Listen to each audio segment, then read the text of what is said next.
নমস্কার বন্ধুরা, আর কুকিং চ্যানেলে আপনাদের সবাইকে স্বাগত।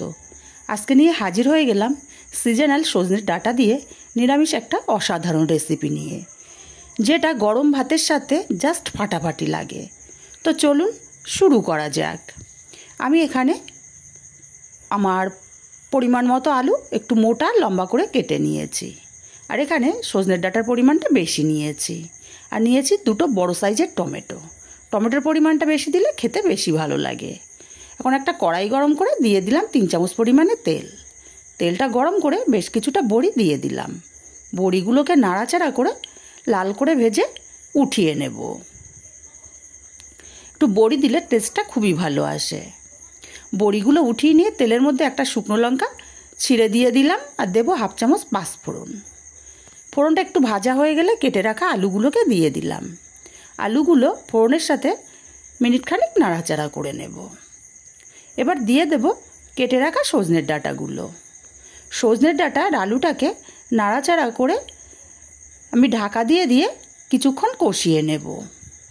ঢাকা দিয়ে কষানো হতে থাক, ততক্ষণে মশলা করে নেব। মিক্সচার জারের মধ্যে 2 চামচ হলুদ সর্ষে দিলাম, আর 2 চামচ দেব পোস্তদানা। মিক্সচার জারটা ঘুরিয়ে গুঁড়ো করে নেব, এতে করে পেস্টটা খুব ভালো মতো হয়ে যাবে।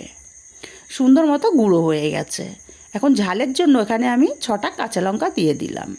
অল্প একটু জল দিয়ে মিহি করে পেস্টটা রেডি করে নিতে হবে। পেস্টটা আমার রেডি হয়ে গেছে, এক সাইডে রেখে দেব। আর এদিকে আমি 2বার ঢাকা খুলে আলু আর সজনের ডাঁটাটাকে নাড়াচাড়া করে দিয়েছিলাম। সজনের ডাঁটার আলুটা বেশ ভাজা ভাজা হয়ে গেছে। এখন এখানে কেটে রাখা টমেটোগুলো দিয়ে দেব। স্বাদ মতো লবণটাও আমি এখন দিয়ে দিলাম, আর 1/2 চামচ হলুদ দিয়ে দেব। লবণ হলুদটাকে দিয়ে সজনের ডাঁটা আলু টমেটোটাকে কষিয়ে নিতে হবে। আর লবণটা দেওয়ার কারণে টমেটোটা কিন্তু তাড়াতাড়ি নরম হয়ে গেছে। এখন সর্ষে আর পোস্তর পেস্টটাকে দিয়ে দিলাম। সর্ষে পোস্তর পেস্টটাকে দিয়ে খুব বেশি কষাবো না, মিনিট খানিক নাড়াচাড়া করে কষিয়ে নিলে যথেষ্ট। এবার এখানে দিয়ে দেব পরিমাণ মতো জল।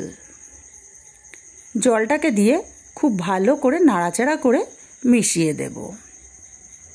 খুব ভালো করে নাড়াচাড়া করে মিশিয়ে দিয়ে ভেজে রাখা বড়িগুলোকে এখন দিয়ে দেব, কারণ বড়িগুলোও সেদ্ধ হতে হবে।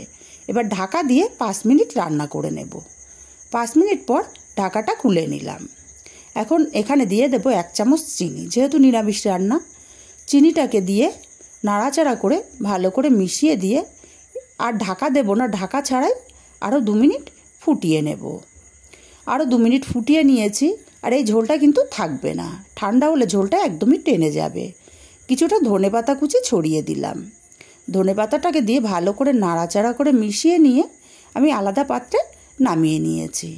দেখুন, ঠান্ডা হওয়ার পরে তরকারিটা অনেকটাই গাঢ় হয়ে গেছে। রেসিপিটা কেমন লাগলো কমেন্ট করে জানাতে ভুলবেন না।